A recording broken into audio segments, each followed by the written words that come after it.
what it is. Here's the one that I sent to you, which is, but I changed Yeah. the title recently. Yeah. So you were able to get a chance to listen to that and kind of look it over and get some thoughts from that? Yeah. And I thought I put some notes on here, but no, I pretty much remember the gist of things that I went through. But yeah, so I understand that I mean there were a lot of citations from the standard works, but it seemed like most of it was just going through like the King Follett Discourse and sermons by Joseph Smith from the history of the church. So there were a lot of allusions and references to like everything else, but very little compared to the history of the church and specifically like King Follett Discourse. So anyway, Well, in it, I mean, I did quote what's called the teachings of the presidents of Joseph Smith, which is an official yeah, which publication, references the King right? Follett Discourse. Yeah, So in that, I kind of gave just references of what, because this kind of video is also for people who may not know much, right? So I also wanted to kind of be fair and let people know, like, this is what the LDS believe, this is what's in their books, and then kind of talked about, what a prophet is. And so then I gave references of official, teachings. Everything is either, official or, all Mormon sources, right? yeah, So, things from the Gospel Principles, which is another official publication. I even had some different information from LDS.org, which again, of course, would be considered official LDS kind of stuff. And then I did give, like you said, the History of the Church, Volume 6, kind of the gist of the video was to really kind of examine what Joseph Smith was teaching pertaining to claiming to be, a true servant, a true teacher, true prophet of God, and his claim that he would prove this by proving, who God truly is. And he even goes on to say this is the first principle of the gospel. So I kind of really wanted to really talk about that, just to kind of share all that. And then I kind of then got into, Book of Mormon um, references pertaining to God, doctrines, covenants, and then, of course, then the King James Bible. So everything in there was officially, pretty much everything of official teachings and stuff from LDS kind of oh sources. yeah, I don't dispute that for sure. Like, I mean, those are all references, and it has the church's Yeah, uh, trademark on it. So yeah, of yeah. course. But I will. I mean, I hope you'd agree that most of it was in reference to the King Follett Discourse. Like, definitely more than half of it was just going through line by line. That Yeah, preferably because I had to probably kind of go explain what was going on there because there's a lot of, I mean, it's this book right here. So, I mean, I went yeah. through quite a bit of content So I don't know if the there. video represents like the main problems that are had with like the church, or if that's just like what you wanted the focus to be in that video. But do you like does the King Follett Discourse basically have most of all of the issues you have with the church compared to like Oh mainstream no, I would, Christianity? there's a lot more pertaining to like things on the Melchizedek priesthood, uh, Melchizedek priesthood, yeah. things on the prophets in the Old Testament, according to the Book of Mormon, preaching about Jesus Christ and things like that. That's not, it's not anywhere in the Bible. That's very foreign. The issue, the structure of the church compared to what's claimed today, compared to what you'd see in the New Testament. There's a lot of other issues. That's just one video pertaining to the teachings from Joseph Smith on the nature of God. Right. So I mean, with this being like, I mean, this was only 3 months before his death, right, in April 1844. Hmm. His death was in June. So I mean, there was a lot of stuff that he said all the way up until this. So I got to wonder is like, um, were there things that were as impactful, like maybe 5 or 10 years before this, that you thought were troubling, the things that he taught, or was it mostly everything here? Because seems like with all a lot of this is very new, and all of this is like the tail end of his life. So I'm like, he had 15 years of ministry before this. It seems like there'd be a lot of things before that that maybe would cause some um, cause some trouble as far as like regular Christianity goes. Is that not quite the case? Well, I mean, Joseph Smith even says that I've been preaching on this for 15 years. So you take, 1844 back to that's just about pretty much when he claims he actually saw, God the Father and Jesus Christ in 1829, when he was apparently getting the quote unquote Melchizedek priesthood from, Peter, James, and John. So I mean, this is not just this just didn't come out of the blue. It was just in this particular sermon that he taught. He says, this is what I've been teaching this whole time. But he really, in that particular sermon that's recorded, he is laying it out there. This is truly who God is. We've imagined, suppose that God's always been eternal from everlasting to everlasting. I will refute that idea and prove it to you that's not true. That he was actually once a man who became a God. But I mean, he states that this is something that he's been teaching from the very beginning. So this was not just out of the blue. Where are you referencing that? Like where he said that he taught it for the last 15 years? Is that in this? Yeah, let me just find the actual reference here, and I can show it to you. Are you watching right now? Yeah. Okay, let me just find the reference here for you. These are StreamYard's all the pretty exact. These are all the exact notes from the video. that. Let's just see here. Where are you at? Put it over here where I can see a little better for 1 second here. Where is that reference at? I might be able to find a page on my end if this is a PDF.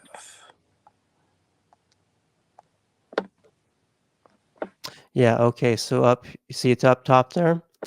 So up top, it shows, I will preach on the plurality of gods. I have selected this text for that express purpose. I wish to declare. Oh, this isn't the King Fall I Discourse. have always and in all congregations have preached the subject of the deity. It has been the plurality of gods.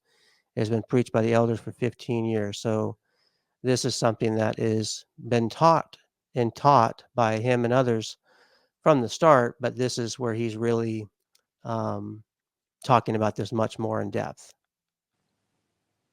Yeah, sorry, I have that pulled up right here as well. It's very beginning.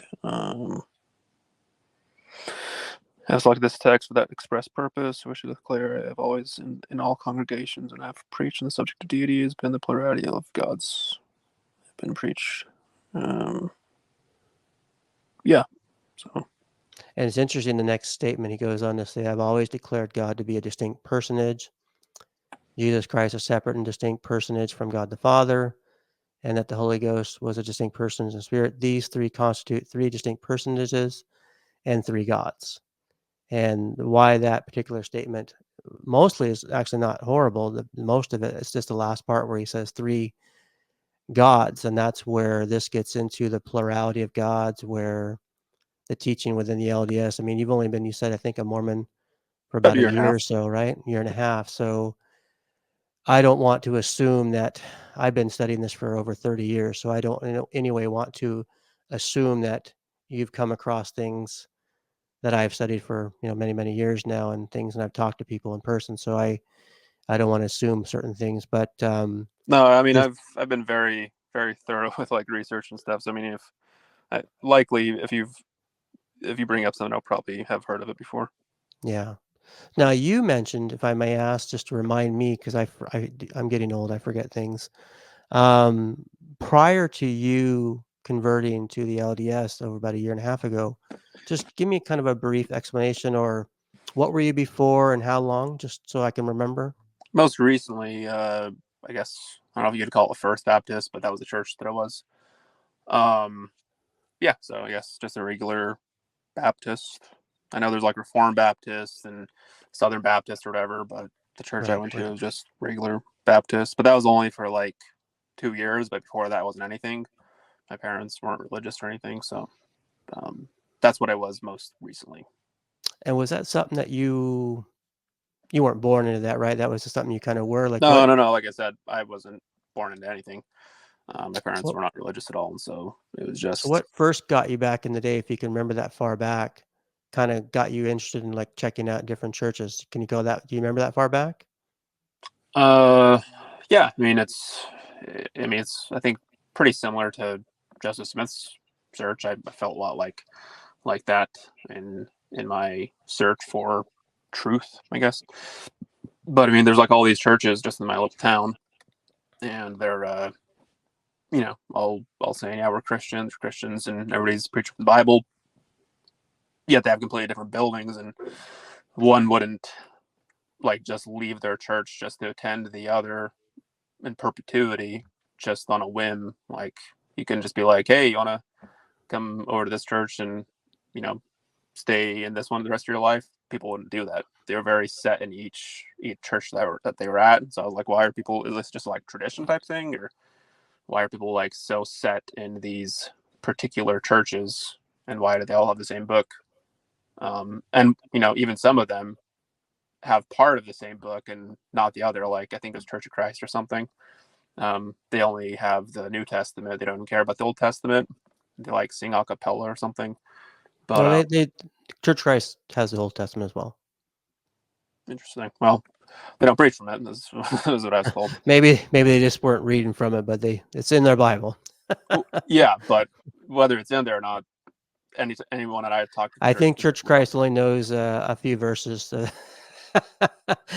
All they ever want Yeah, to talk about is being water baptized. That's all I've ever heard them talk about. yeah, I'd be surprised. But anyway, so yeah, Yeah. I'm just in my little church Okay. in Texas. There's a whole bunch, and So so when you were a Baptist back in the day, and because if I remember correctly, going off memory, you said you were there for a while, but you still had lots of questions and certain things you weren't, just didn't make sense. And then at some point, somewhere along this process, you must have came across some LDS missionaries, and slowly, you were talking with them, because it didn't happen obviously overnight. It takes time to talk these things through. And what was it that if you could, if you know, what was it that kind of in a way when you were going to a Baptist church just wasn't helping you understand the Bible, or certain things just wasn't making sense? Do you remember what that was?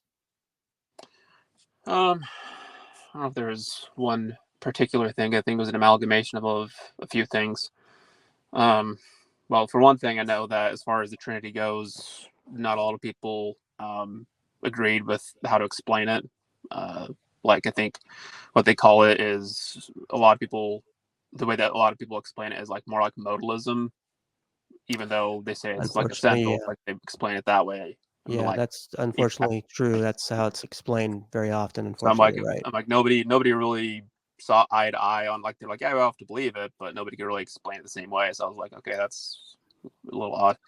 Yeah. Um, and then I think like just going through the New Testament where I'm like, hey, there's Jesus, he died, was resurrected, he left, and then Paul came around. I was like, well, that's surprising. I didn't know he was predicted or anything, and so he came around. He came around in a much different way than the rest of the apostles, and but his words are still in the Bible, and most of them are in the New Testament. So I was like, oh, that's interesting. It's didn't see that one coming, but I mean, I accept that, but and it kind of alluded to things where I'm like, oh, I wonder if that would happen again. People be as willing, and that's where kind of the Joseph Smith thing was like, oh, well, there's something. Let me see. I think also, I think there was a, well, for one thing, the like the music in it as well. There was kind of like drums and guitars and stuff, and I was like, I don't know, I just felt kind of I'm kind of introverted and stuff, but I think I just felt kind of jittery where I'm like, why are we why are we rocking out so much? And like I don't know, it just didn't seem like I don't know, as tranquil as I would think that like it would need to be in a church that you're just speaking about Jesus and stuff.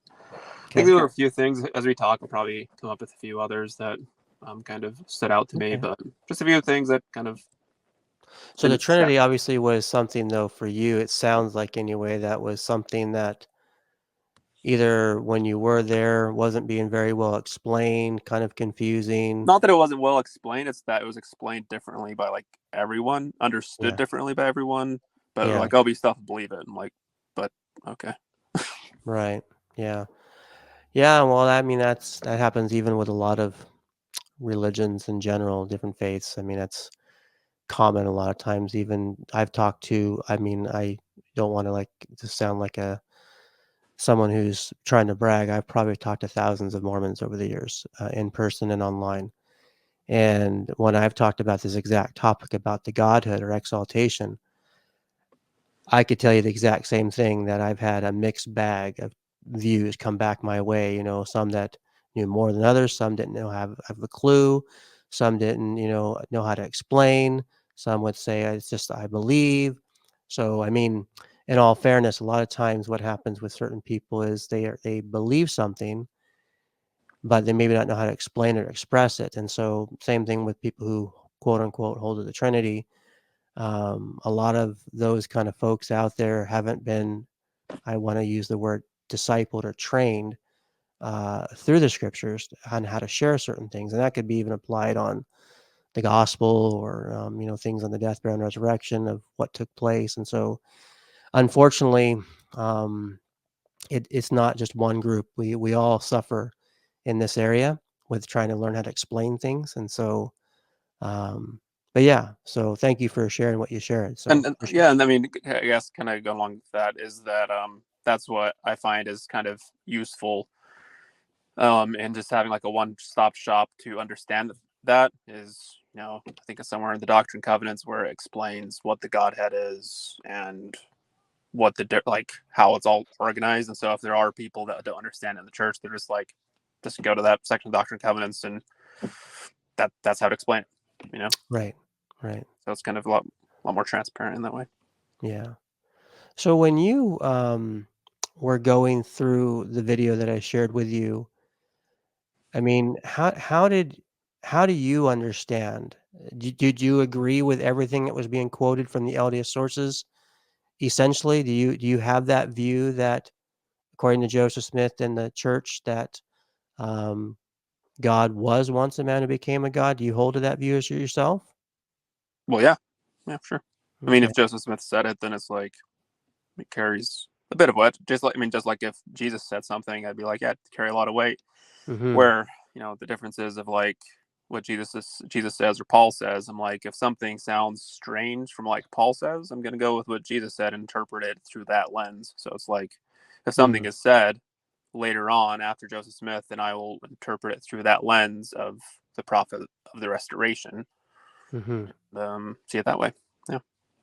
So when you were going through the video, let me just put it on the screen here, the slides anyway, and you were able to listen, and on the screen here, you should be able to see these are some references. And again, like, I'm not in any way trying to pin you, so don't feel pressured in any way. These are just conversation right now. This is not a formal debate. This is a casual conversation sharing, right? So I don't want it to feel like I'm in any way trying to be some kind of Bible bully on you here. Very good. But these are references here from Doctrines and Covenants and the Book of Mormon, which, on the screen says Moroni 7:22 states, "For behold, God knowing all things, being from everlasting to everlasting, behold, he sent angels to minister unto the children of men." Moroni 8:18 states that, "I know that God is not a partial God, neither a changeable being, but he's unchangeable from all eternity to all eternity." Doctrines and Covenants 20:17, which was spoken of by Joseph Smith personally in this particular one. "By these things we know that there is a God in heaven who is infinite, eternal, from everlasting to everlasting, the same unchangeable God, the framer of heaven and earth." So the same guy, Joseph Smith, claims that God was not from everlasting to everlasting, but in fact was once a man who became a God. So when you look at these in what's called the standard works, who are you holding to more? Between who and who? Which one's right and which one's wrong? Oh, like with what you have on screen compared Oh, to. this is Doctrines and Covenants 2017. It's directly from Joseph Smith. Right. Then at the same time, the same guy who Joseph Smith over here says on the screen, this is the same guy in History of the Church, says, "I will go back to the beginning And he goes on saying that God himself is once as we are now, an exalted man that sits throned in yonder heavens. That is the great secret. If you're the veil rent today, the great God who holds all this world in its orbit, upholds all worlds in his power, and goes on, basically saying that, we've imagined and supposed that he was, Holds you this know, world in its orbit, and who upholds all worlds. Sorry, go back to that. oh, I want to find the actual quote here. Holds all worlds and Um, all things by his powers. Make himself. yeah, go ahead and read. Go ahead. Yeah. Okay. Yeah. Go ahead.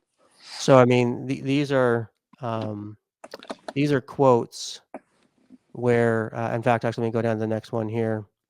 Um, in order to understand the subject of the dead for the consolation of those who mourn for loss of their friends, it is necessary we should understand the character and being of God and how he came to be. So far, I'm going to tell you how God came to be God. We've imagined, suppose, that God was God from all eternity.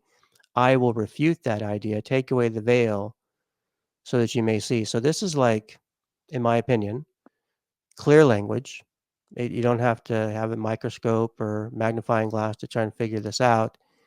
He's saying that, in order to understand the character of God, we've got to know that he has not always been everlasting God. And he's, in the above before that, he's talking about that he was once a man who became a God. So how do that reconcile with the same Joseph Smith who says in Doctrines and Covenants 20, verse 17, that there is a God in heaven who is infinite, eternal, from everlasting to everlasting, the same unchangeable God. So my kind of like question to you is, which Joseph Smith are we supposed to believe?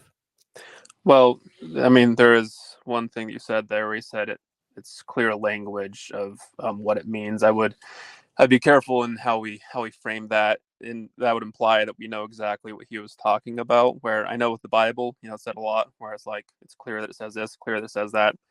I don't know how we can claim any authority to know what was clearly being communicated by Joseph Smith and what he clearly meant. We can't do that, especially if we don't even believe in these Have things. have you actually read these quotes though? Yeah, Okay. yeah. So, So but here yeah. on page 3 of 5, it says, I will prove that the world is wrong by showing what God is. I'm going to inquire after God, for I want you all to know him and be familiar with him.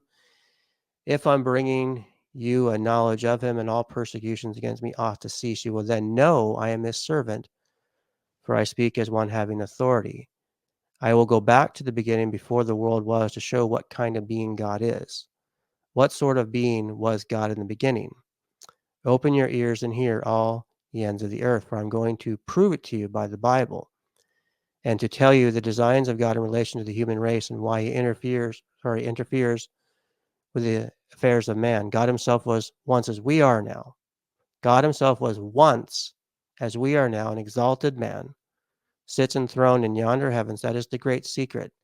If the veil were rent today, and the great God who holds this world in its orbit, who upholds all worlds and things by his power, was to make himself visible, I say, if you were to see him today, you would see him like a man in form, like yourselves, in all person, image, very form as a man. For Adam was created in the very fashion, image, and likeness of God, and received instruction, and walked and talked and conversed with him, as one man talks and communes with another. In order to understand the subject of the dead, for the consolation of those who mourn for the loss of their friends, it's necessary we should understand the character and being of God and how he came to be so.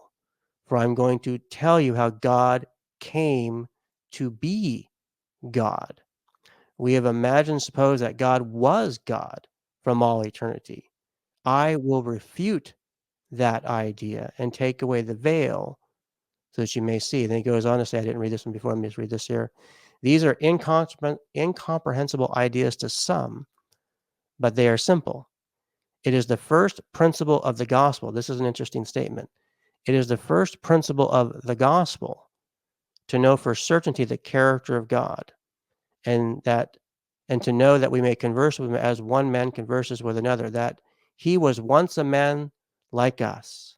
Yeah, that God himself, the Father of us all, dwelt on earth the same as Jesus Christ did.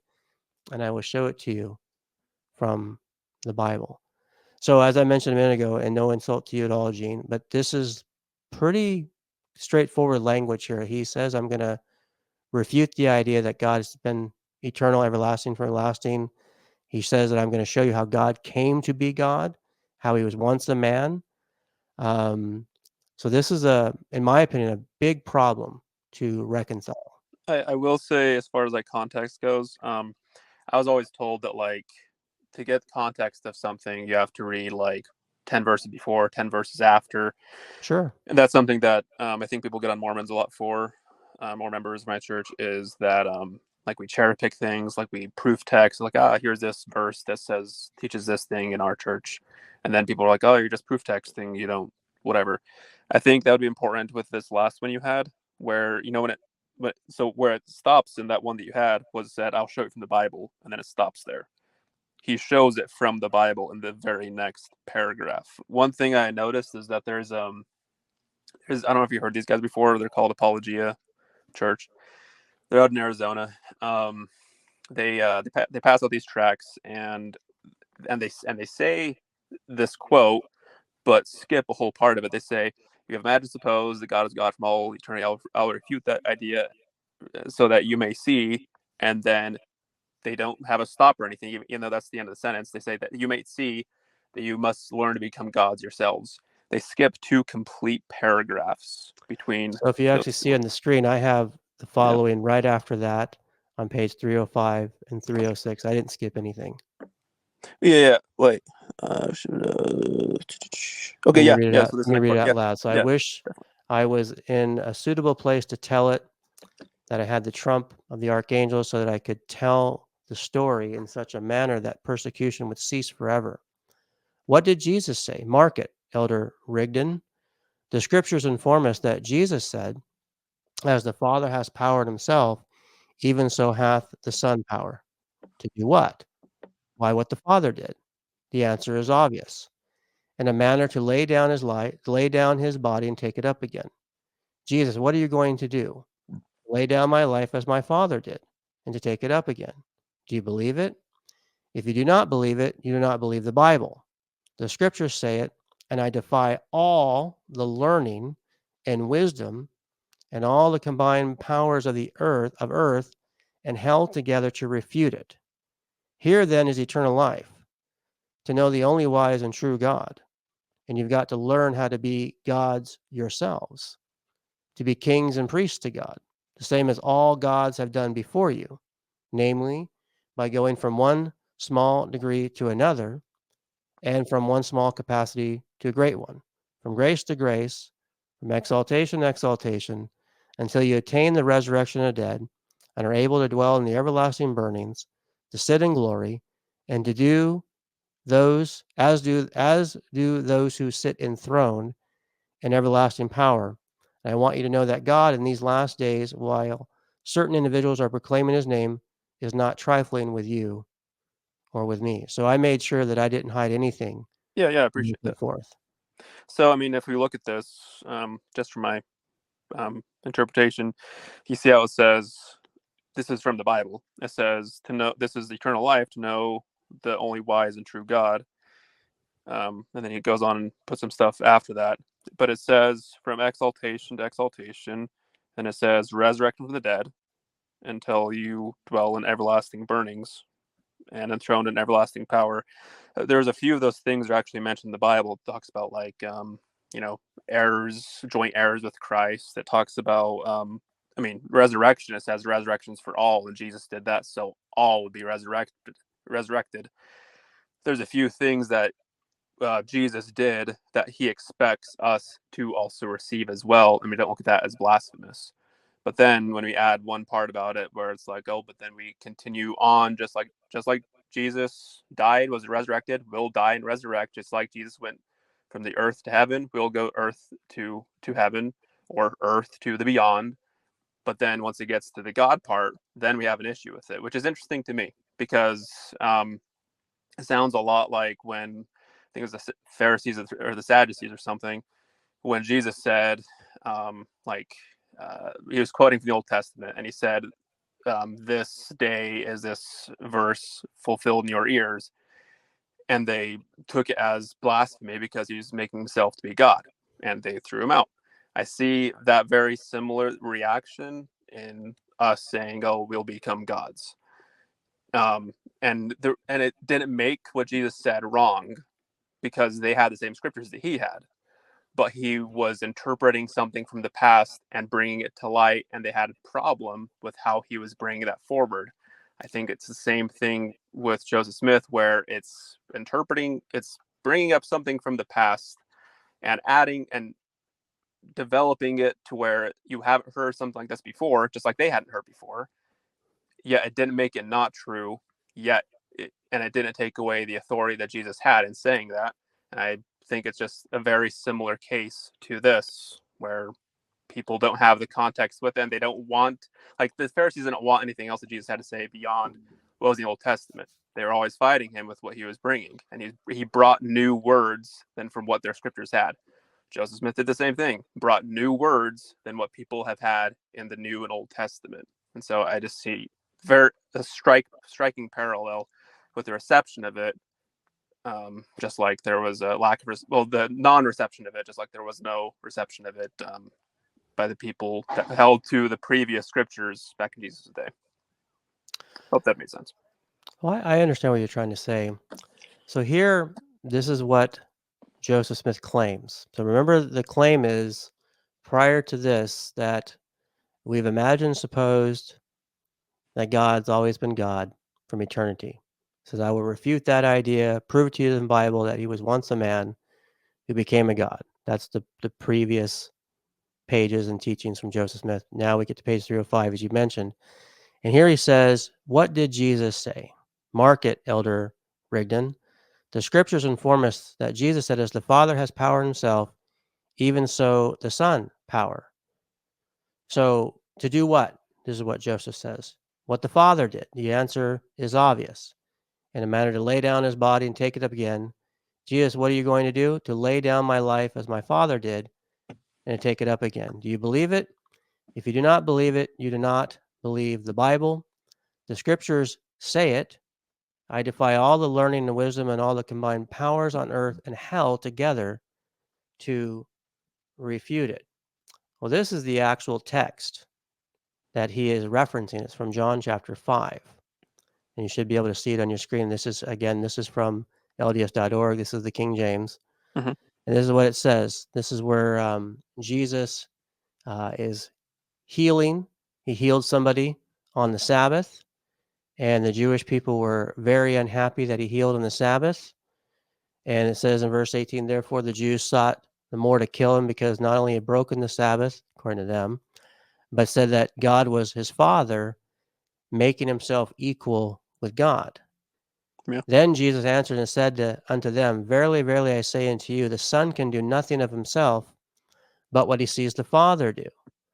For what things soever he doeth, these also doeth the Son likewise. For the Father loveth the Son, and showeth him all things, and that himself doeth. And he will show him greater works than these, that ye may marvel. For as the Father raises up the dead and quicketh them, even so the Son quicketh them whom he will. For the Father judgeth no man, but has committed all judgment to the Son, that all men should honor the Son, even as they honor the Father. He that honoreth not the Son honoreth not the Father which has sent him. Yeah. I submit to you, Gene, that this literally has nothing to do with what Joseph Smith claims. Well, wait, so I mean, if we're looking at this quote from Joseph Smith, it says, what is he going to do? Power in himself. What does he have power to do?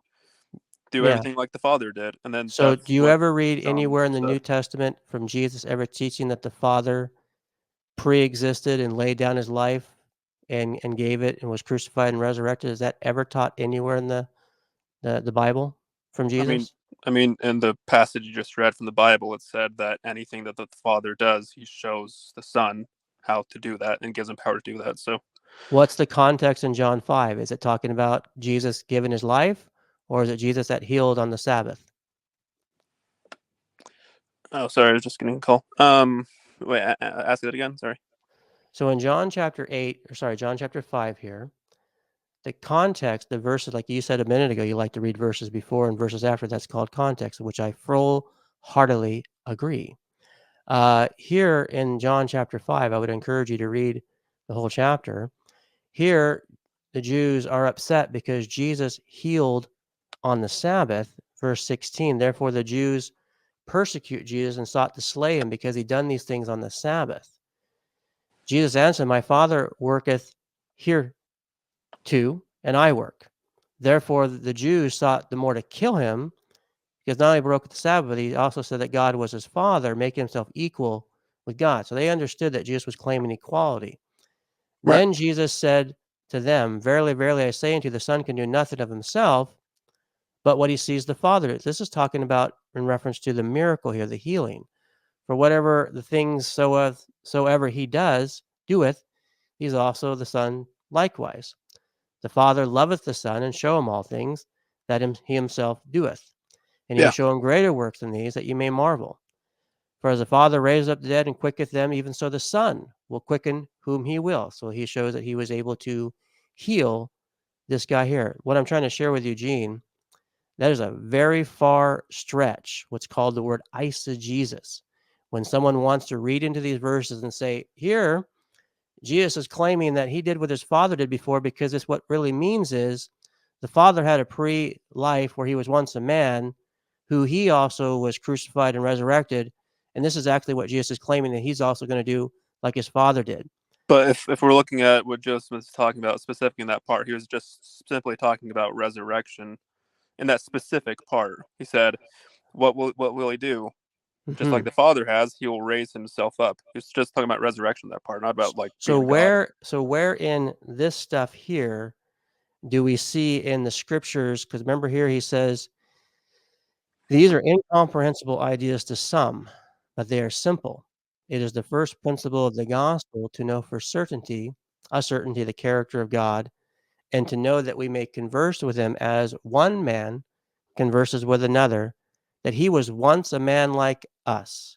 Yeah, the God himself, the Father of us all, dwelt on an earth, so a different earth, an unearth, the same as Jesus Christ did, and I will show it to you from the Bible.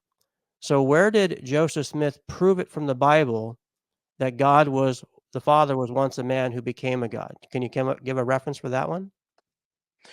Oh well, sorry. I thought we were just still talking about the John 5. I was just kind of giving more context about that. Like what I guess what I want to finish saying about that from John 5 is it just seems like it's outlining that uh, Jesus is God the Father's protege, or his apprentice. I don't know. Whereas like everything that he does, his son does the same thing, and he shows him how to do those things. So I mean, it just seems very in line, at least with that part of like just That's following a after really right. far stretch to assume that he's teaching that the Father once Well, it was says whereas the a man who Father, was crucified and resurrected, when we got zero teaching of that at all. well, it says, but what he seeth the Father do, the Son do Yep, nothing of himself, but what he seeth the Father do. sure. So if you remember back in your Baptist days, when you would read the Bible, hopefully this part you got something right over there they get taught anyway.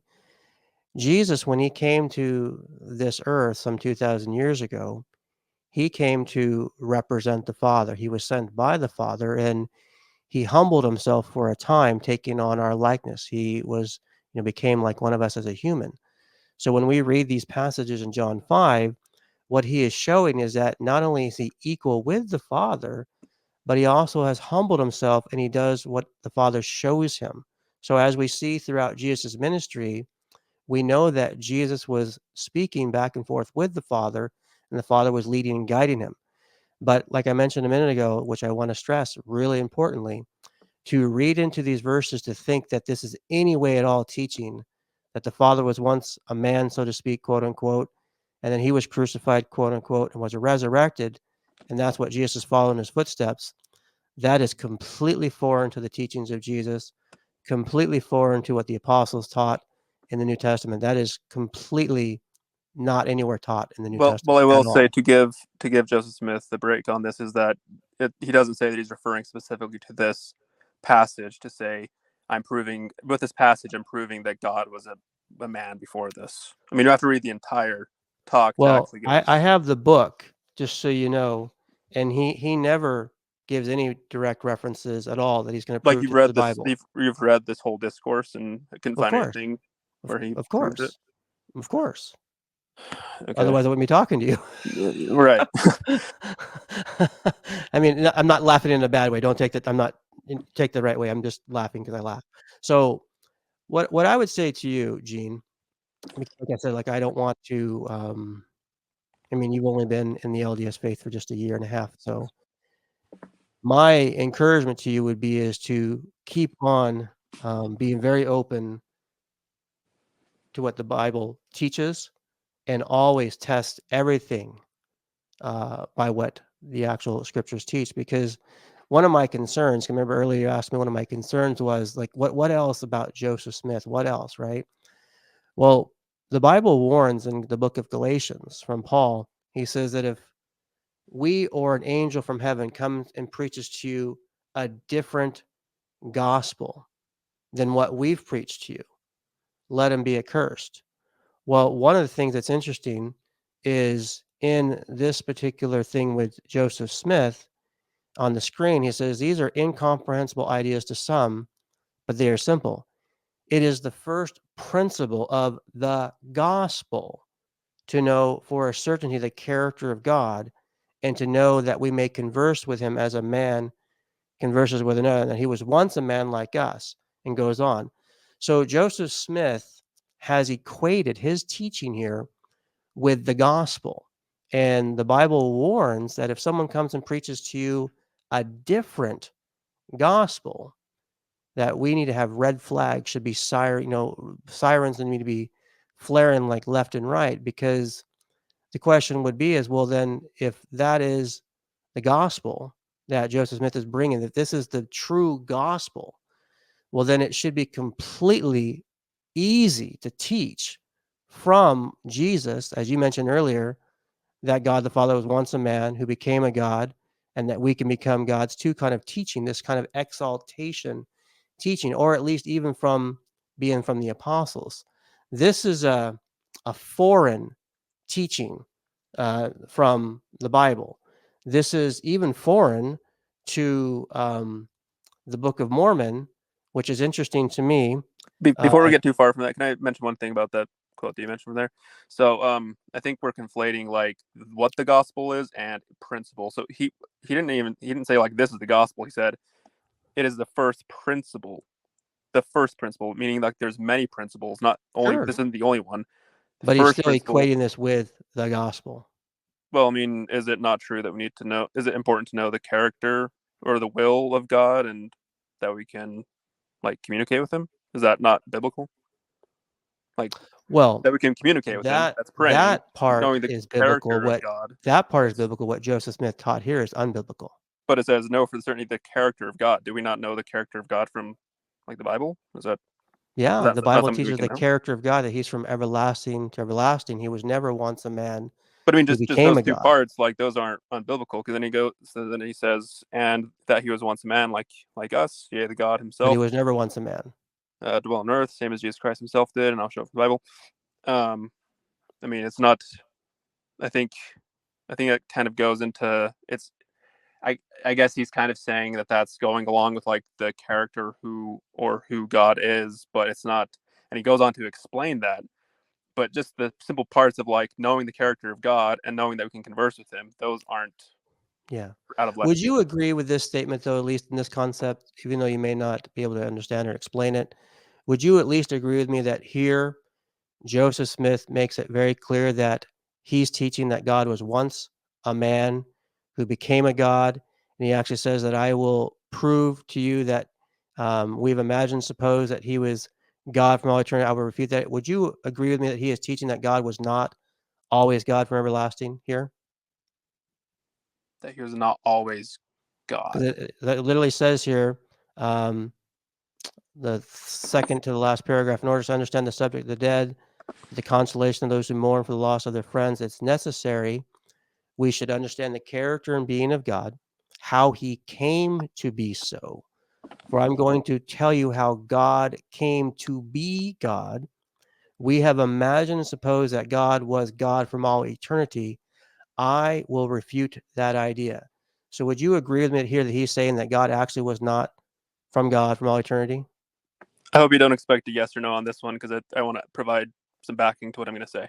But what did Joseph Smith say here? Would you at least tell me what he said? Like, so you do want a yes or no?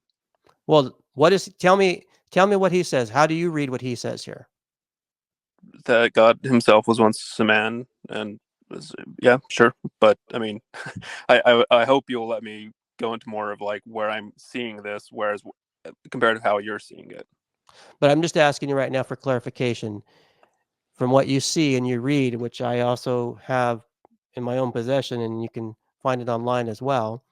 Um, would I be wrong when Joseph Smith says here that we've imagined, suppose that God's was always God from all eternity? I will refute that idea and prove to you from the Bible that he wasn't. I would say, like from the way that you see it, I would say, yeah. Well, you're asking if you're wrong or he's wrong. I'm sorry. It's okay. It's okay. It's okay. All I'm asking you, Gene, is here from what you see, Joseph Smith. This is Joseph Smith. Let me just go back a little bit farther here. I don't know if you saw all this from before as well. Yeah, subtle. This is let me just read this for a second just to give a little bit of context also, because like you said, you like to this is like I don't skip anything. This is all directly from the source itself. Yeah, it's great. In the first place, I wish to go back to the beginning to the morn of creation. There is in the starting point for us to look to in order to understand and fully acquainted with the mind, That's purposes, and very important decrees right of there. I'll just say that's a very important first part of how I'm okay. seeing it. Okay, decrees of great Elohim who sits in yonder heavens as he did at the creation of the world. It is necessary for us to have an understanding of God himself in the beginning. If we start right, it is easy to go right all the time. But if we start wrong, we may go wrong, and it will be a hard matter to get right. And I agree with Joseph Smith on that one too. Yeah, There are but a few beings in the world who comprehend, comp, who, sorry, there understand. are but a few beings in the world who understand rightly the character of God. The great majority of mankind do not comprehend anything, either that which is past or that which is to come. As it is respects to their relationship to God, they do not know, neither do they understand the nature of that relationship. And consequently, they know but little above the brute beast, or more than to eat, drink, and sleep. This is all man knows about God or existence, unless it is given by inspiration of the Almighty.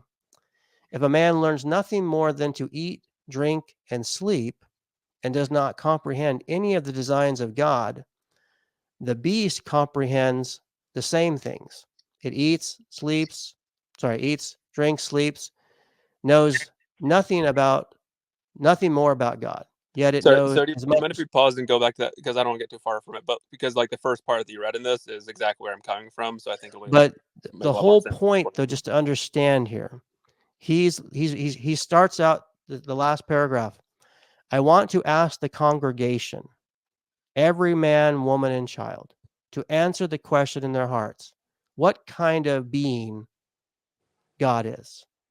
Ask yourselves, turn your thoughts into your hearts and say, if any of you have seen him, heard, or communed with him, this is a question that may occupy your attention for a long time. I again repeat the question, what kind of being is God? Does any man or woman know? Have any of you seen him, heard him, or communed with him? Here is a question that will peradventure from this time henceforth occupy your attention. The scriptures inform us that this is life eternal, that ye might know thee, the only true God, and Jesus Christ, whom thou hast sent. Now let me just keep reading because this is the whole this is the kahuna of the kahunas, right? Just to say that out loud. If any man does not know God and inquires what kind of being he is, If he will search diligently his own heart, if the declaration of Jesus and the apostles be true, he will realize that he has not eternal life. For there can be eternal life on no other principle. There's that word principle again. Interesting.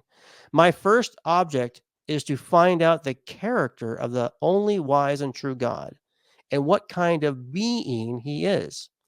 And if I am so fortunate as to be the man to comprehend God and explain and convey the principles to your hearts so that the Spirit seals them upon you, then let every man and woman henceforth sit in silence, put their hands on their mouths, never lift their hands or voices or say anything against the man of God or the servants of God again.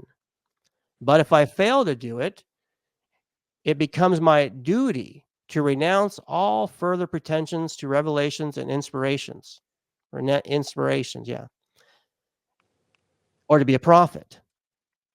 And I should be like the rest of the world, a false teacher, be hailed as a friend, and no man would seek my life. But if all religious teachers were honest enough to renounce their pretensions to godliness when their ignorance of the knowledge of God is made manifest, they will all be as badly off as I am. At any rate, you might just as well take the lives of the other false teachers at that time as that of mine. Sorry. If any man is authorized to take away my life because he thinks and says I am a false teacher, then upon the same principle, we should be justified in taking away the life of every false teacher. And where would the end of the blood? And where would be the end of the blood? And who would not be the sufferer? Last point here. He goes on to say, but meddle not with any man for his own religion.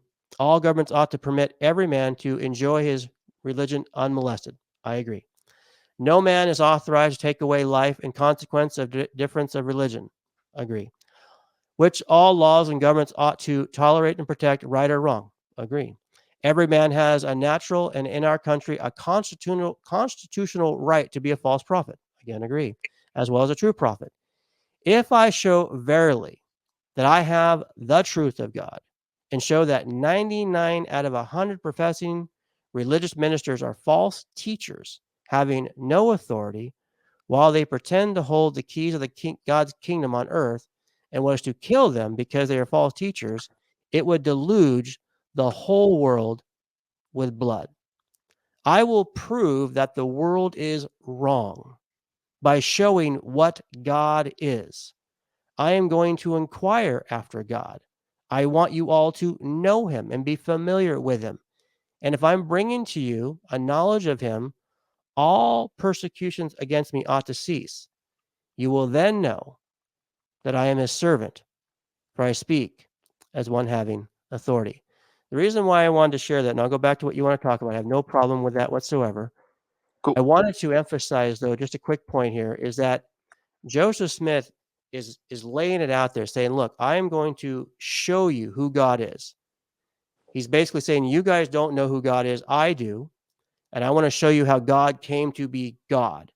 And this is the problem that I have, because not only does what Joseph Smith teaches contradicts the Bible, it even contradicts the Book of Mormon and Doctrines and Covenants about the character and being of God.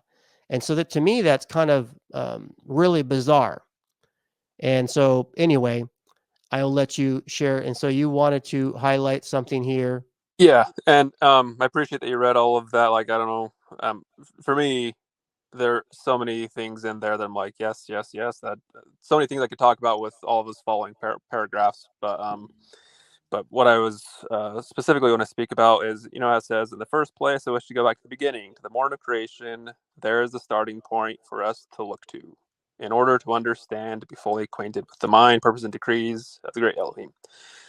That really is the most important part of this, because you say, like, contradicts with this, contradicts with that. If you're seeing it through the way that you're looking at it, yes, I can completely see how that's the way.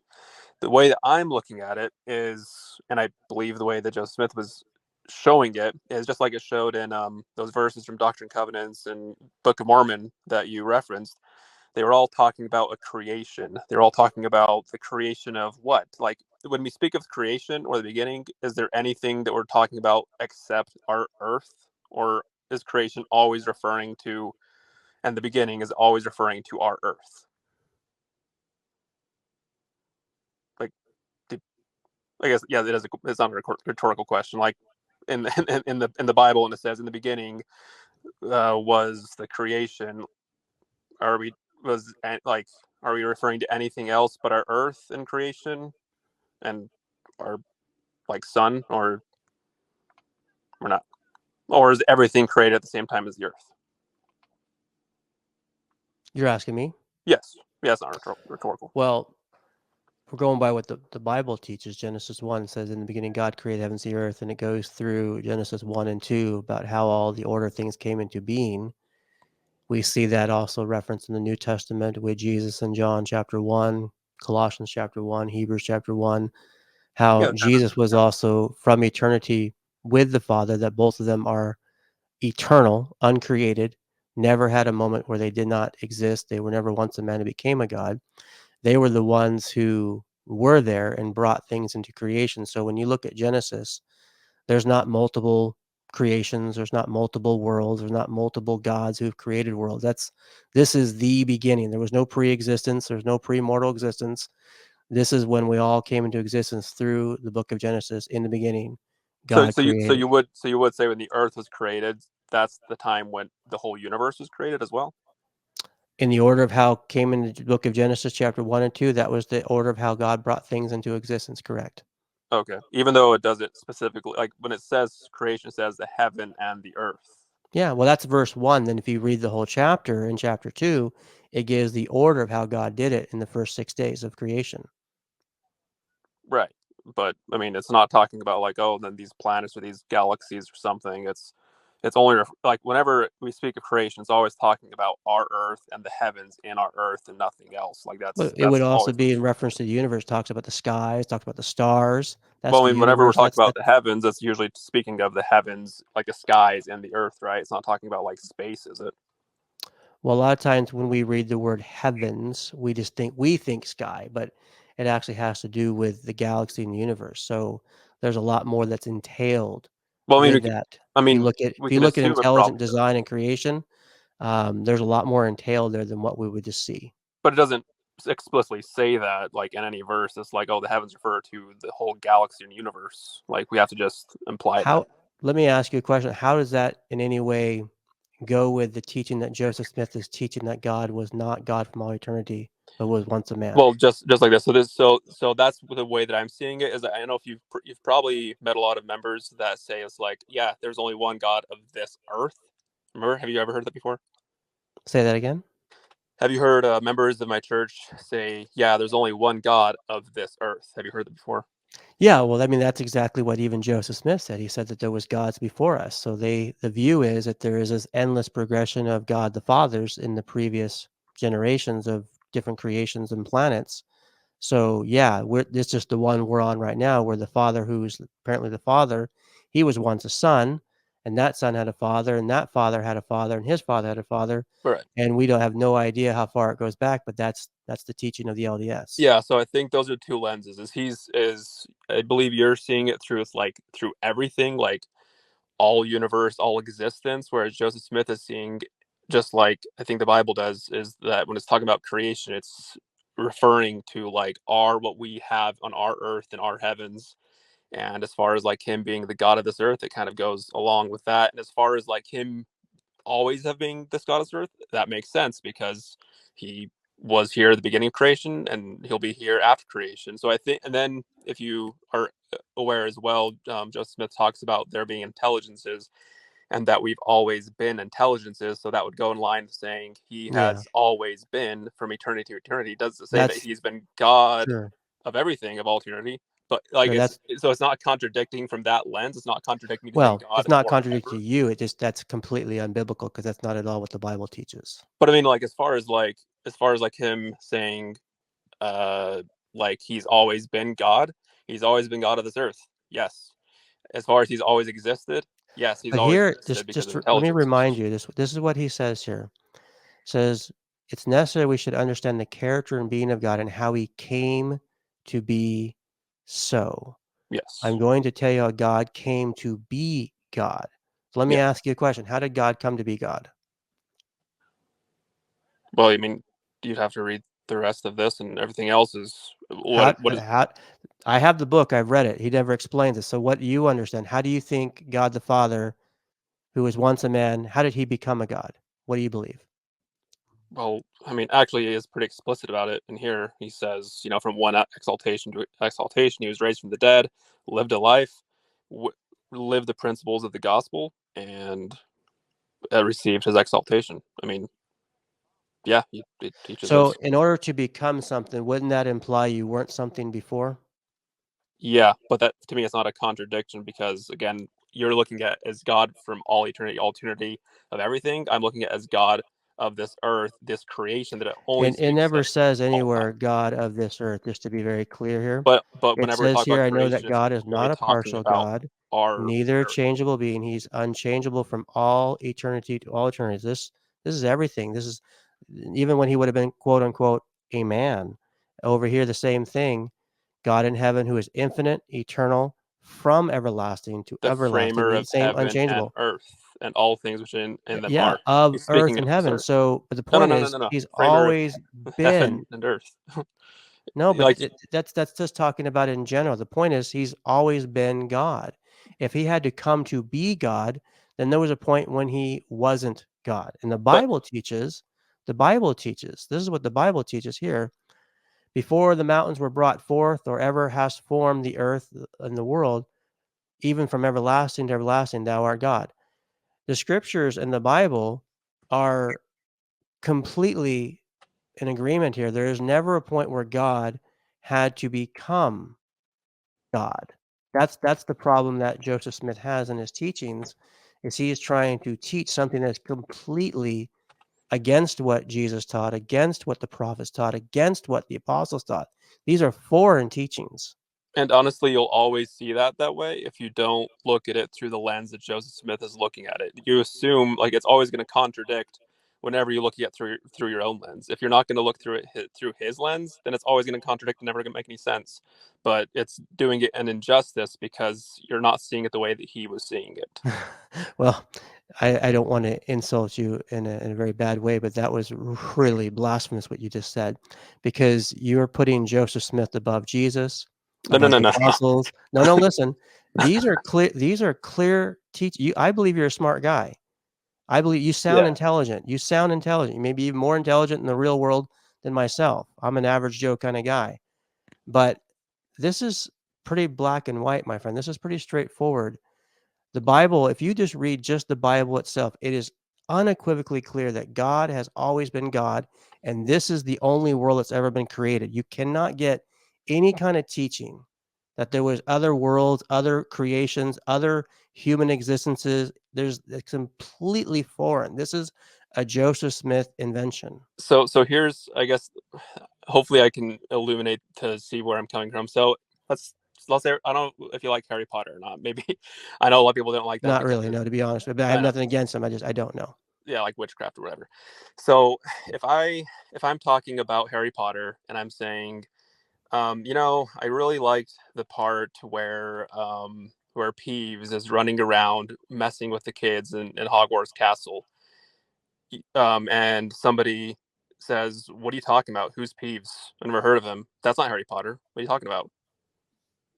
And then I'm like, "No, no, seriously, like Peeves. He's a very big character in Harry Potter universe. He's always there." And we come to discover that I've read the books, and this person's only seen the movies. If you read the books or seen the movies, you'll notice that that character doesn't exist in the movies, but he's completely prevalent in the books. But because one of us has read the books and one has only seen the movies, we're never going to see eye to eye because we're seeing it from two completely different lenses, the book lens or the movie lens. I see it the same way with this, where one is seeing it through, it's not a one-to-one comparison, but you're seeing it through the lens of just like creator of everything, all of this. He's referring to creator of everything.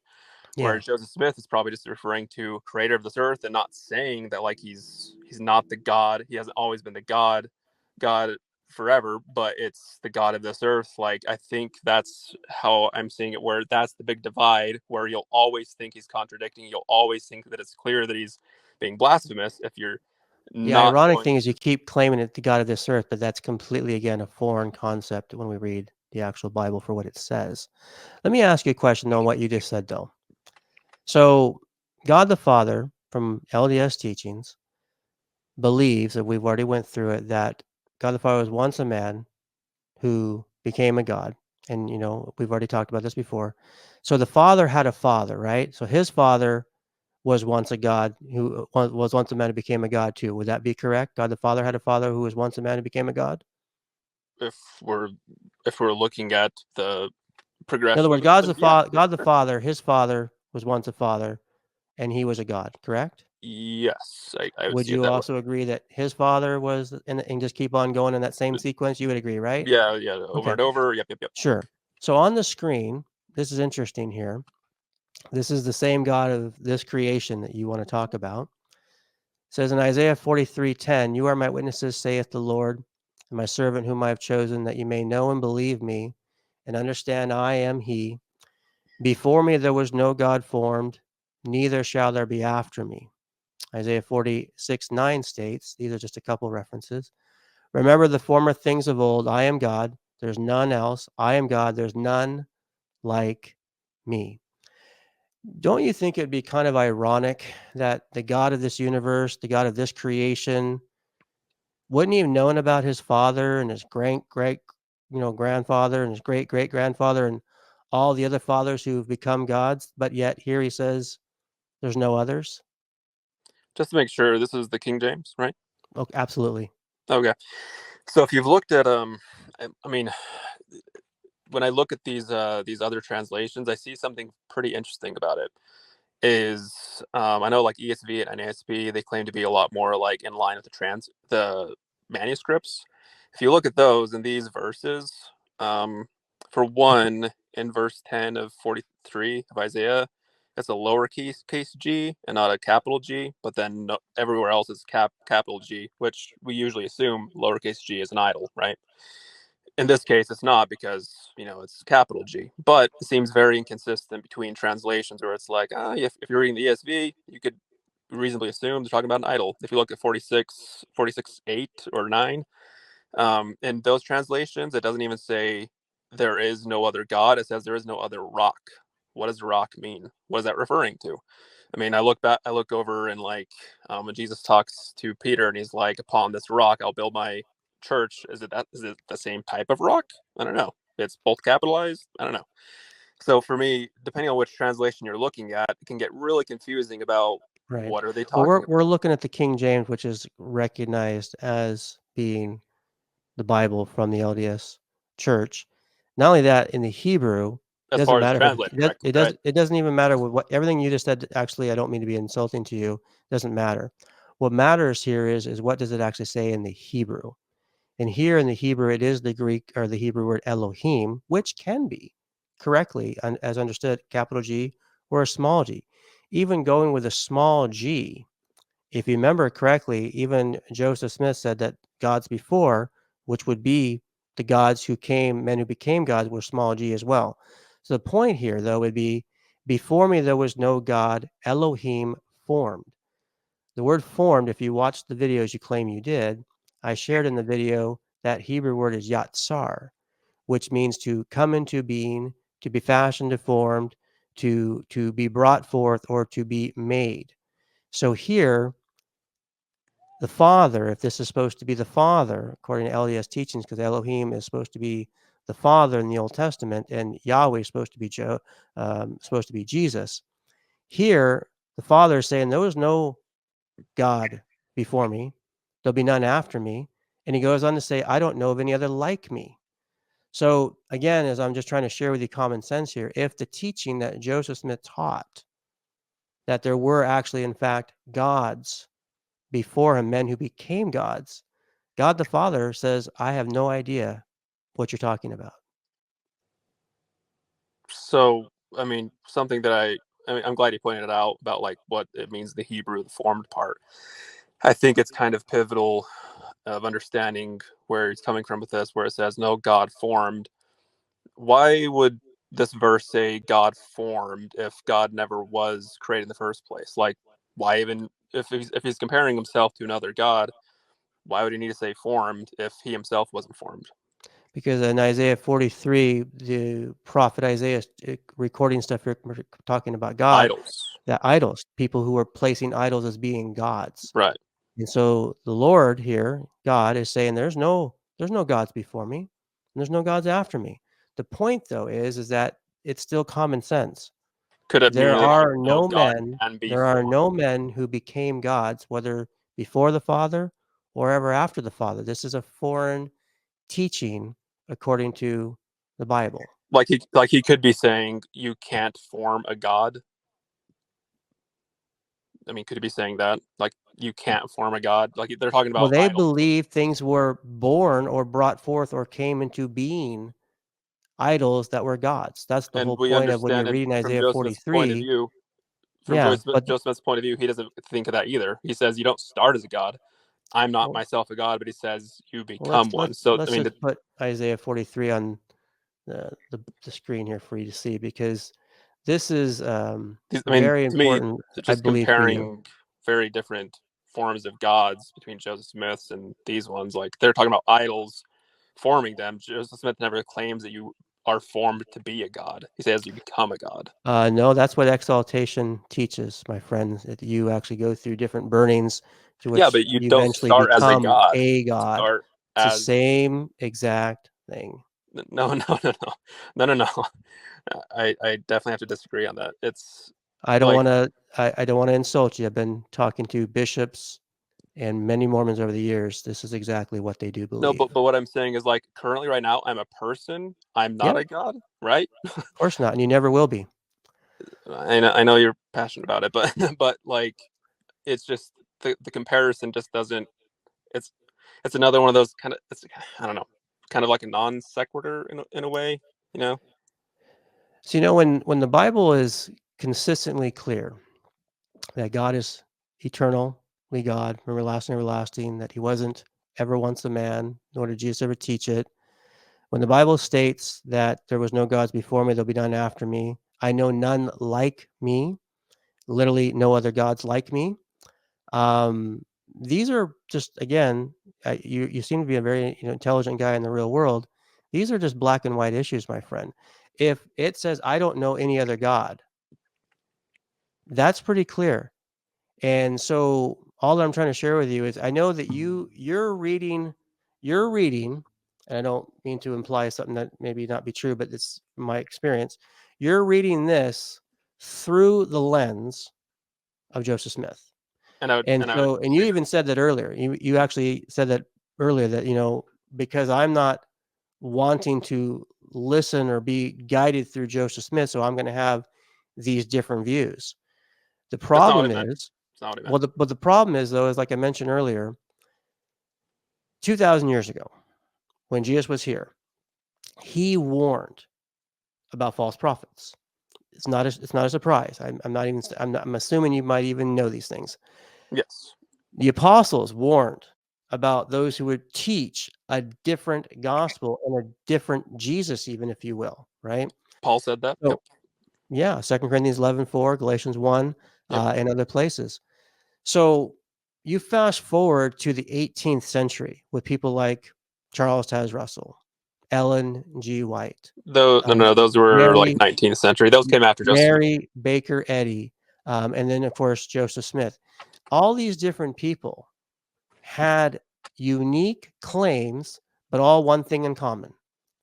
They all claim to be prophets or prophetesses of God, that all the previous generations were wrong, led astray in great apostasy, and now they're the ones who are going to bring the truth. They all have the same claims. So No, how do we no, know? no. So how do we know which one's right and which one's wrong? Okay. For one thing, none of them claim to have more scripture. like, uh, I mean, the Jehovah's Witnesses, they have a different translation of the Bible.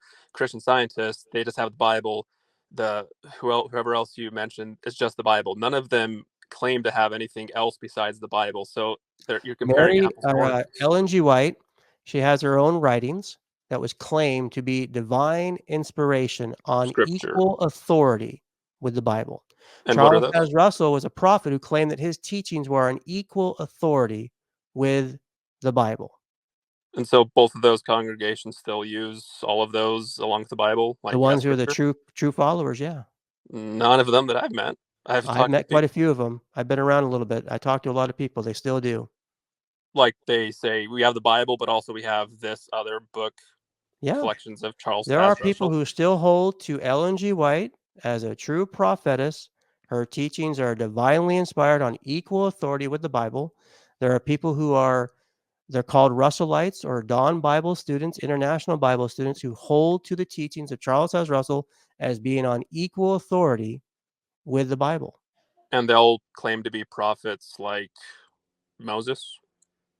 They claim to be modern day prophets. Yeah. I Yeah.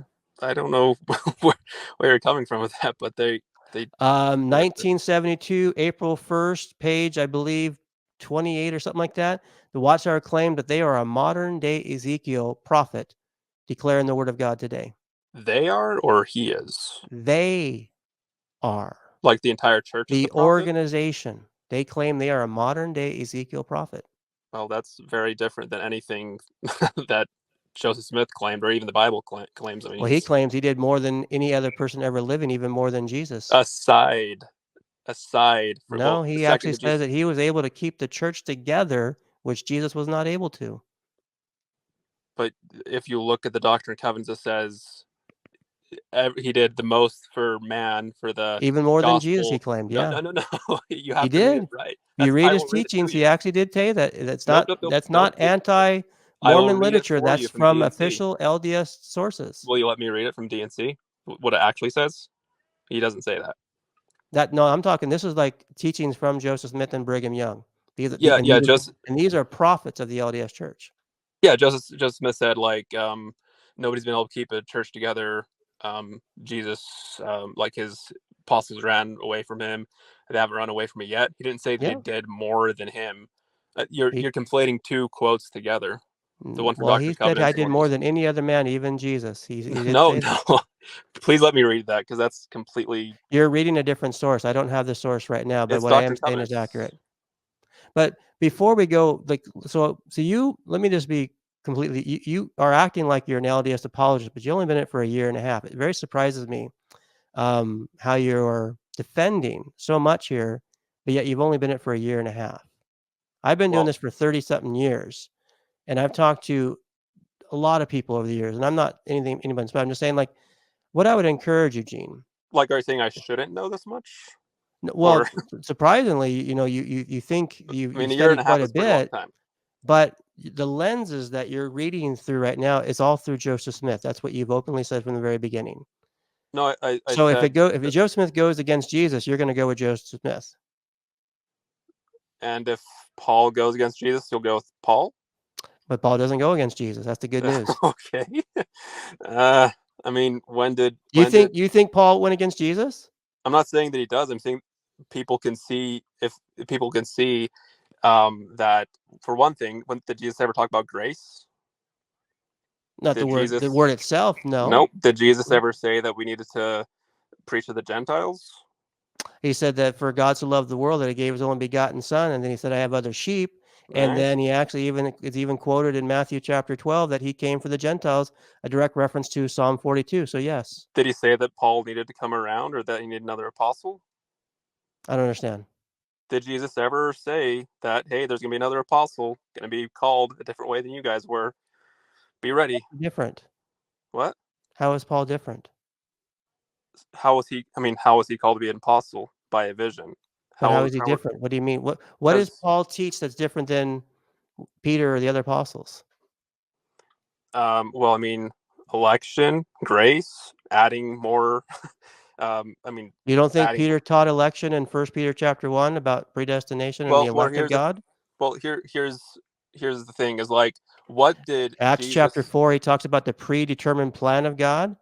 Acts What chapter 4, Peter uses the exact words, so what Peter's on the did same page with Jesus Paul. what was Jesus missing in his teachings that Paul needed to come to Well, fill in? Paul, I mean, unless you're calling Paul a heretic, which sounds really funny to me, he was called by Jesus for a particular ministry to reach the The Gentiles. Gentiles. Nothing Yes. wrong, but he never went against what the other apostles are teaching, but he was called to the Gentiles. So it sounds like you have a problem with Paul. No, I'm making a comparison where he's But saying, you're making yeah, a really bad comparison. If he had a contradiction, that'd be one thing, but it all goes together, my friend. well, it's because you say that if I go if Jesus says something and Paul and if Joseph Smith says something, I'm going to go with Joseph Smith. That's what you say. But then if I say if something that Jesus says or something Paul says, you said they don't contradict. But there's plenty of things that they one says and not the other. It's that's I mean, But can you provide a contradiction of the two? One thing, one another, that's just a statement. Are you uh, saying that Paul contradicted Jesus? no, I wouldn't claim So then I what wouldn't then claim that. what's your point? You're making a mute point here, my friend. I'm saying, well, for a few things, is Jesus never said that anybody else needed to come along to do anything except his apostles. So He why did never. Jesus appear to him? Did you know that Jesus actually appeared to him physically and called him? So was Jesus wrong when he did that? No, but it sounds. Acts Oh, chapter 9. So you have a uh, problem with Jesus, not yeah, me. 9:22, 26. I know. Yeah. So you have a problem with Jesus, not Paul. No, no. I mean, you're making a straw man of something that I don't You're hold to. making stuff up that has no points right now. All that I'm saying is Jesus is the one that called Paul. So if you have a problem with that, talk to Jesus. If have you recognized the similarities between how Paul came to be and how Joseph Smith came to be? Did you ever hear that Joseph Smith compared himself to Paul a lot of times? Does that ring a bell? Did you ever hear that? I've He heard a said lot. in Joseph Smith's history, he says, I often feel like Paul, where I had a vision, no one believed me, and Yeah. yet it was true. Which vision did he have? Which one are you going with? There's about 15 different versions, Which version of Paul's are you going with of the three that he has? Each one but they're changes. all in scripture. They all work together. The 15 different. Which Have you read the different testimony accounts of his yep, the visions by 9, chance? 9, 22, and 26. He doesn't No, no, no, no, actually. no. I'm asking you on Joseph Smith. Have you read the Yeah, 15 all five of different them. Yep, accounts? yep, I've read them all. So do they all harmonize? Yeah, yeah, they do. Really? Tell me where the discrepancy is. Go ahead. That's a different topic right now. I'm just surprised you would actually openly say you think they harmonize. That's really interesting to me. Well, I mean, and Paul's harmonized as well, right? Well, in his accounts, I mean, this is the point of the conversation right now. It sounds to me, I'm actually getting this, and maybe I'm wrong, but it sounds like to me, talking with you now, you're more wanting to defend your views rather than try to explain your view. That's what I'm kind of getting from you because Well, I've I shared did when things with you you, but you've been very, very defensive. when you went on to the Joseph Smith, like when you went on that track, yes, but before that, no. Like, But like you when you, watched the video before, so you already knew where I was going before we even started. but I mean, when you specifically call it like, hey, he's a false prophet and stuff, yeah, I will defend it. But before that, we Well, were just hashing things out. because he claims something that number 1 is not biblical, number 2, his own quotes from his own self go against what he claims, and he says, "I will prove it to you from the Bible," and he says, "This is how you'll know I'm a true servant of God," but yet he wasn't able to prove it, and it actually goes against what the Bible teaches. So I'm But only we, I'm only left to a conclusion. He even says, "I will prove all these other religious people as false teachers." I mean, he's making a lot of claims, claiming he's the only one who really knows the character and being of God. I know it So, feels I like mean, we that's a read a pretty lot of big it. claim.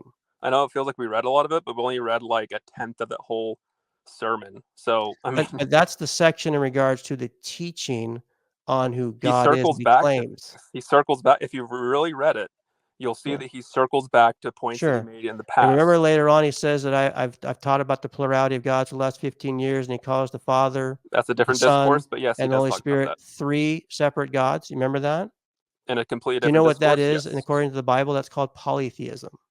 and it's in a completely different sermon. But yeah, I thought we were talking about the No, same but in sermon. other But words, to yeah, believe in more than one God is polytheism. You know that, right? yeah. Isn't that That's what the exactly Jews what say about Joseph Smith taught and what Christians? the LDS church teaches is polytheism. Well, I mean, that's what Jews think about Christians too when they don't understand the Trinity. So I don't see a problem with that. No, it's one Have God. you been able to explain to a Jew the Trinity and Absolutely. said that yeah, you guys, your people You have believed ever this you ever ever checked since out Moses' time? You ever checked out a ministry called Jews for Jesus? Have you ever heard of them? Jews for Jesus, Jews for like Jesus. Yeah. Messianic Jews? Yeah. No, but are we talking about Orthodox Jews or Yeah. Messianic Jews? Exactly. Messianic Orthodox Jews. Correct. That's no, those So aren't the same these are thing. people who believe in Jesus as the Messiah, but they will actually go to much more length than I will ever because they actually know the language much better than I do. And they will actually show the Trinity from the Old Testament. It's marvelous. There's a book, there's an article from them, if you want to write it down, called The Jewishness of the Trinity from Jews for Jesus. I would highly, I beg you to please check it out And because what they give a lot of good information how actually the Trinity is contrary to what people think, it's actually a very Jewish understanding. would a Orthodox Jew call them? Well, they would reject it based on their They would call them traditions, a heretic. not based on the Bible. They would base it on their traditions. Oh, well, but they dedicate their whole lives to Sure, the many people Bible. do. But I when you mean, actually get into the Bible and actually read it for yourself and see what it you should. actually says, that's the big difference, my friend. We have to actually see what does the Bible says for God, or not for God, that's the wrong text. God said, let us make man in our image. That Yahweh rained fire and brimstone from Yahweh out of heaven. There are plethora of Old Testament scriptures showing that there is a unity of how God has been revealed, yet God is one. And yet Mormonism, and I say that respectfully, from the very beginning to now, embraces and defends and teaches the very thing that the whole Bible goes against, polytheism. And I mean, an Orthodox Jew would say the same thing. Like if you go to the neighborhood in New York, it's in I think it's Williamsburg. You'll see these guys walking around. They're the ones that have the hats and everything and dressed all the same. They constantly are carrying their Bibles all Sure, around, like putting them next to their faces because sure, they are like ingesting those words on a daily, hourly basis. sure. They're the same Muslims ones do that the say same thing when Christians say they believe Jesus is the Son of God. It's no different. People reject the teachings of what Jesus taught, the apostles and the prophets. I mean, that's nothing new. but it's just to say like they would say never in any history, not in Moses' time or anything. The people in Moses' time, they say we will never ever Ask a say that at Jew any next time you time. talk to a Jew, ask a Jew to interpret Genesis 19:24. Ask him to explain that to you next time you talk to a Jew. What does that say? The Lord rained fire and brimstone from the Lord out of heaven. They can't explain that. That's from the Hebrew scriptures. Ask a Jewish person next time you see one. Ask them to explain Genesis 19:24 and see what they say.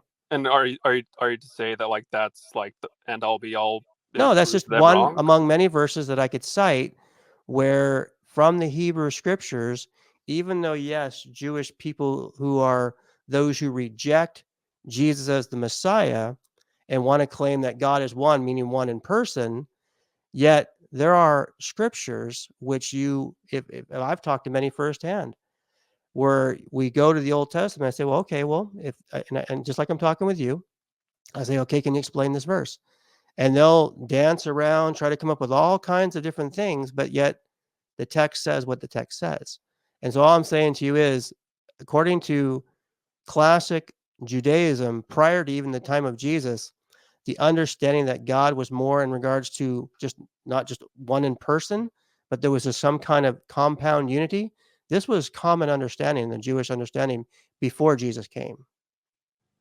And so, would you say that like with that specific verse, any Jew that reads that should be convinced No, of the Trinity? unlike any I gotta explain there's it. no one shot wonder of any verse at all that's going to convince anybody. I'm just making the point that what you're trying to say is, yeah, Jewish people will reject the Trinity. I get that. I understand that.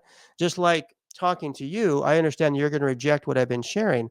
All that I've been trying to share with you so far is what's the consistent message of the Bible? What do we see the prophets teaching about the character and being and nature of God being from everlasting? What do we see in the New Testament that we're warned about those who preach a different gospel or false prophets?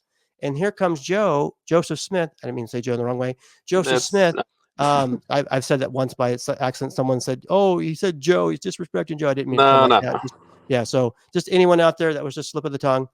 No Joseph worries. Smith comes along and he's teaching something completely foreign to what we understand in the Bible. And he actually says, "We've imagined and supposed that God's been God from all eternity. I will take away the veil and refute that idea." Like he's launching right at the very heart of what the Old Testament taught and the New Testament teaches, and he's got nothing to prove it.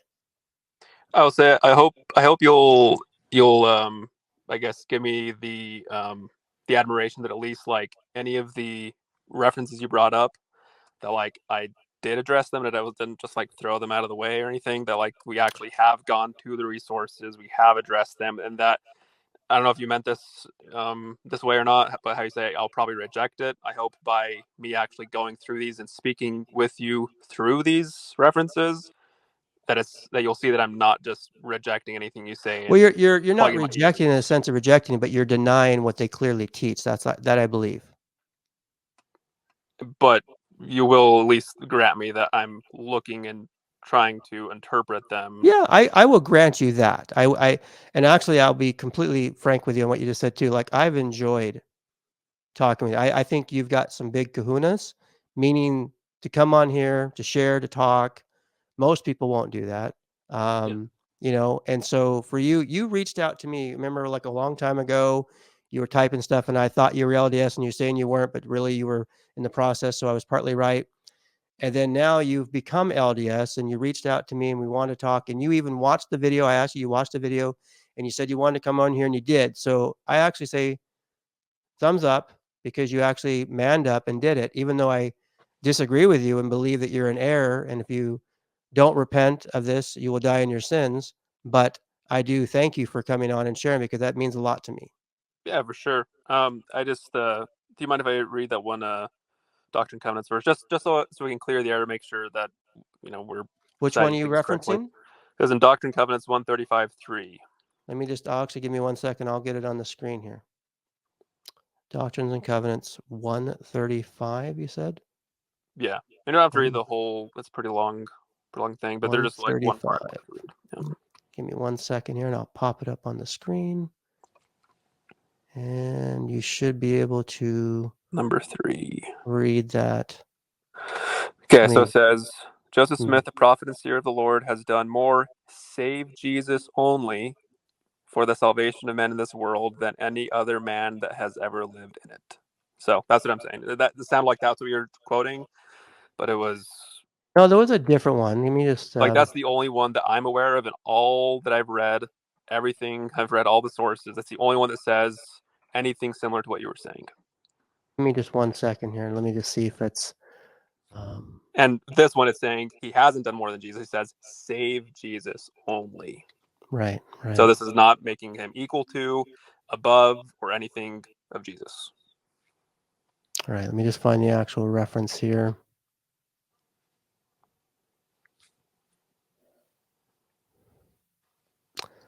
Let me just see if I've got the right quote here. And I mean, I don't like being put on the spot either, but like if you want to look at it later and bring it up, that's So fine. this is, let me just make sure the reference is coming from History of the Church, page 408 and 409, volume 6. Anytime I see anyone who quotes something online, I always want to make sure that before I share it, I want to actually find it myself. So let me just see it here. So this is supposed to be, let's This is the see one here. speaking about like keeping the church together or something. Let me just see here. Um, okay, there we go. Okay. So this is History of the Church, volume 6, page 408 and 409. I'm going to read it here. God is in the still voice.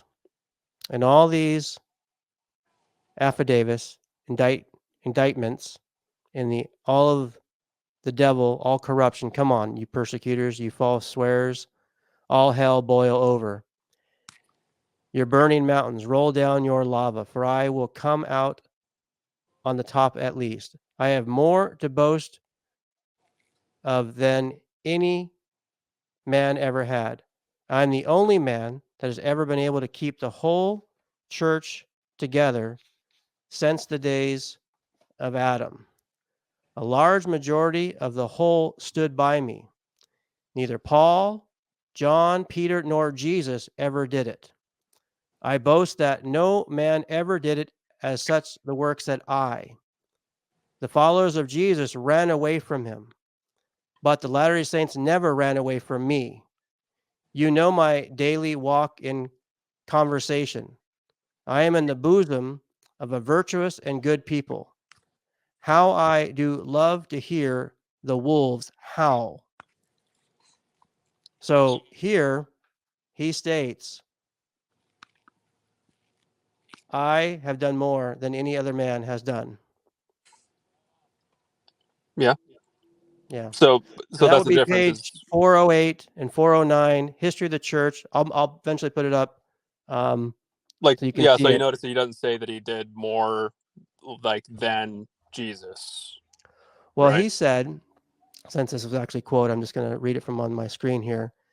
He says here, I have more to boast about than any ever man had. I am the only man that has ever been able to keep the whole church together since the days of Adam. A large majority of the whole stood by me. Neither Paul, John, Peter, nor Jesus ever did it. I boast that no man ever did such a work as I. So if again, And if actually, we're one last in the next sentence, sorry. The okay, followers of Jesus ran away from him, but the Latter-day Saints never ran away from me. right?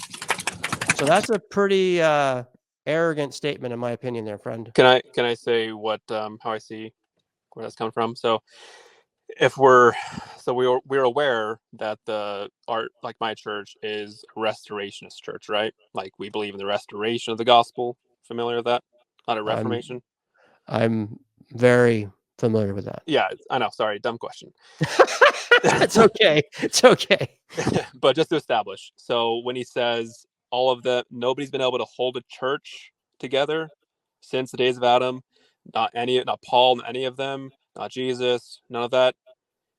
If that weren't the case, then what would be the point of a restoration? Like, wouldn't that have to be the case that none of them held the church together for the restoration to actually occur? Like, there would be, it just goes in a line where it's like, yes, this he's saying all of these, I think, to make more of a point of, like, this is why the restoration is so necessary. And in Jesus himself, like, he claims that Jesus himself said that there need to be a restoration. If we look at Joseph Smith's teachings, he's like, yeah, that's what needed to Where happen. did Jesus teach there need to be a restoration? Wait, sorry, say that You just again. said that Joseph Smith said that Jesus taught there need to be a restoration. Where Oh, did Jesus teach that? so when I was so I said, if we look at Joseph Smith's teachings, Yeah. he says in his teachings that, he claims came from Jesus, that Jesus said to him that there needed to be a restoration. Yeah. That's So why where did Jesus teach that? So where would you get that information Well, from? that's why. Well, remember what I said at the beginning. I said the teachings of Joseph Smith. Right. So those are outside of the Bible, and the Bible warns about false prophets who teach Yeah, things that are you have contrary. to So believe if the. Jesus didn't teach it in the Bible, then why would you accept it? Well, yeah, it's like, if you don't believe the teaching of Joseph Smith, obviously you'll be like, I don't need it. But it's kind of like, So I you put a mean, lot of stock on a man that has a lot of things that are very contrary to what Jesus taught. That's a lot of faith you have. well, when we look at them, I guess, again, if you look at them in a critical lens, that's like not. Yeah, from a biblical lens. Yeah.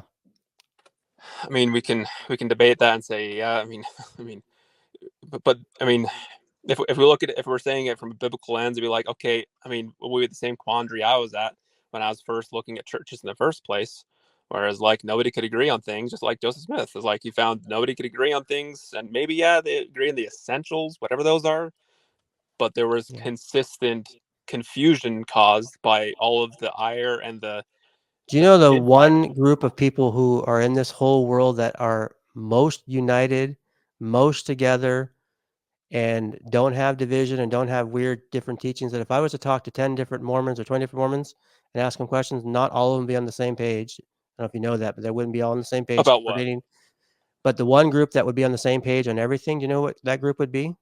Wait, about what Anything in specifically? the Bible. Anything in the Bible? Yep, Sure, anything. sure. Who? Jehovah's Witnesses. They are the most united group ever. So when you talk about Joseph Smith being in restoration, whatever else, well, the Jehovah's Witnesses claim a higher notch because they're completely united in everything. Like if you ask one and ask another, they Any all say Jehovah's the Witness you're exact going to same. meet in Australia, Canada, States, they're all on the same page. If you were to make 20, 50, 100 Mormons all around the world, not all of them will have the same exact views pertaining to So Joseph Smith. what's the point you're making on this? Well, where's the restoration in that? Where's the restoration? Jehovah's Witnesses have better restoration. We should become Jehovah's Witnesses.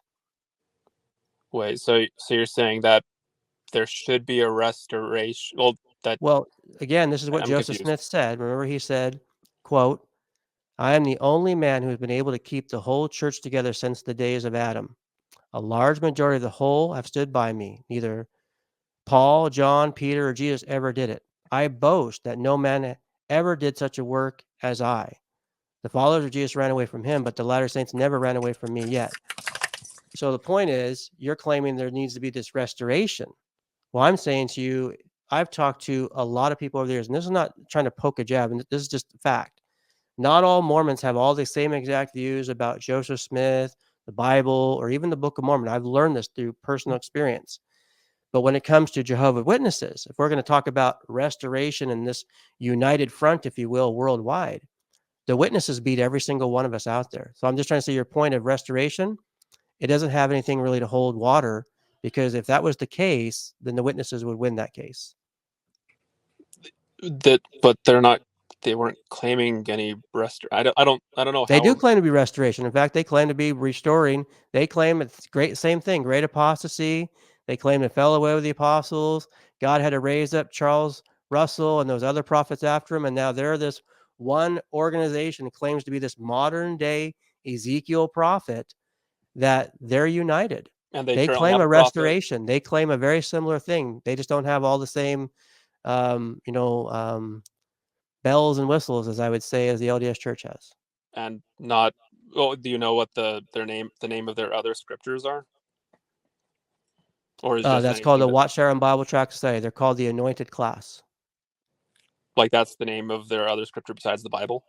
So just like with the LDS, they claim to have a first and second presidency, which is the main prophet and the one just under him. No, If no, one no. There's only passes on, first he comes presidency and up.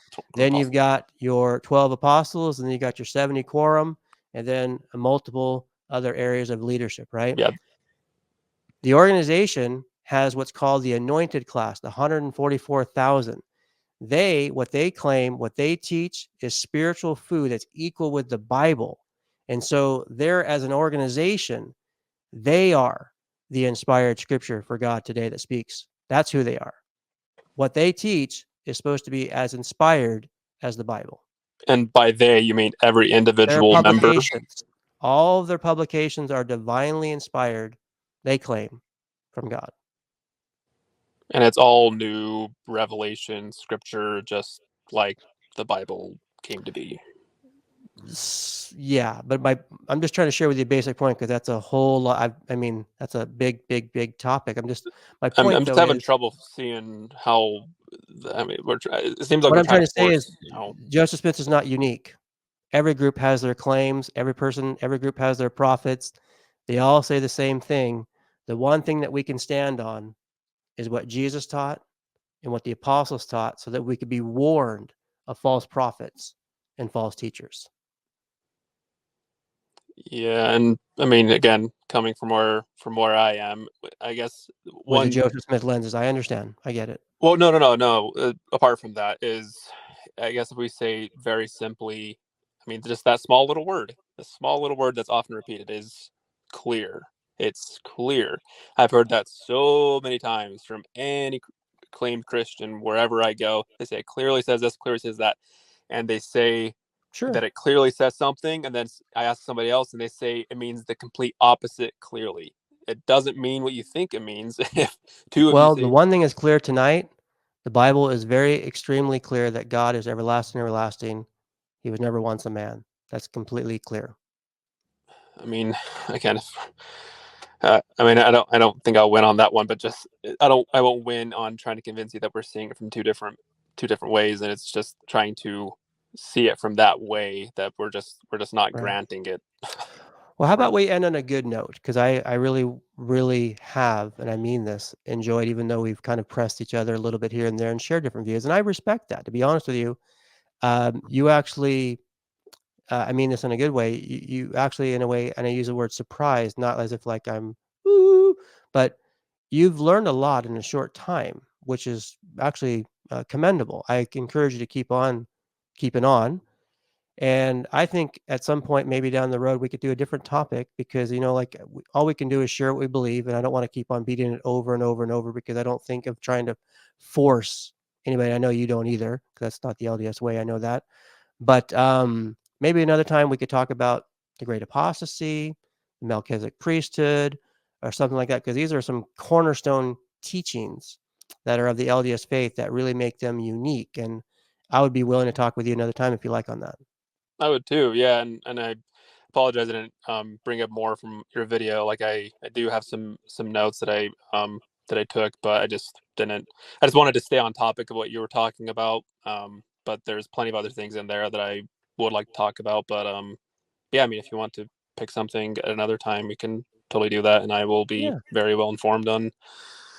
You know, Uh, I give respect where respect is due, and you've earned my respect in the sense of you came to talk, you shared, and I commend you for that, and I look forward to another time with you, and I hope that you feel the same way with me. Absolutely. Yeah. Yeah. I think we gave equal time and equal measure and heard each other out, which I really appreciate, which is lacking in a lot of cases. Like you were talking about with, I think you're talking about like debates or something where I don't like that format so much, where it's like, hey, you get this much time, they have this much time, and then it's overdone, nothing else. It's not like a back and forth talking. And on the other side, there's arguing where it's like nobody gets a word out and there's Right. useless right there. So somewhere in the middle where we have been, I think for the most time tonight Yeah. has been great. Where I we I think there's a place for being bold. I think there's a place for standing for what you believe. There's a place for pointing things out.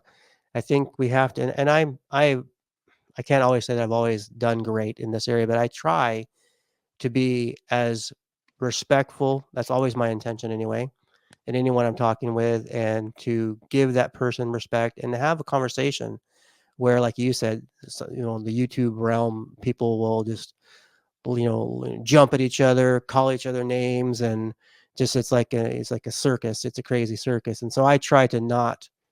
I've had some crazy people on my channel, though. Don't get me wrong, where I've had to kind of, um, you know, get a little bit, more bold, if you will.